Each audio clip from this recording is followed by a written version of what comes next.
વરસાદ વાવાઝોડાને લઈને પણ અંબાલાલ પટેલે આગાહી કરી છે। 18 થી 23 મે પ્રી મોન્સૂન એક્ટિવિટી શરૂ થશે। ગાજવીજની સાથે કેટલાક વિસ્તારોમાં વરસાદ પડશે। દરિયાકાંઠાના ભાગોમાં પણ વરસાદી માહોલ સર્જાશે। બંગાળની ખાડીમાં આજથી હલચલ શરૂ થશે। 18 મે સુધીમાં બંગાળની ખાડીમાં ચક્રવાત સર્જાશે। 25 મે બાદ અરબ સાગરમાં હલચલ જોવા મળશે। અરબ સાગરમાં સર્જાશે મજબૂત ડીપ ડિપ્રેશન। દક્ષિણ ભારતમાં વાવાઝોડાની સાથે ભારે વરસાદની શક્યતા।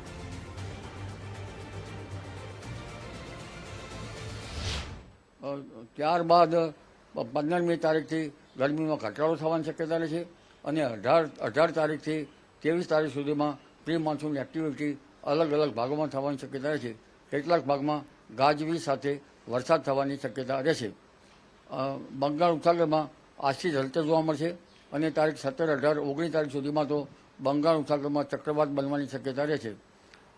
તેમજ અરબ સાગરમાં પણ 25 મે બાદ હલચલ જોવા મળશે।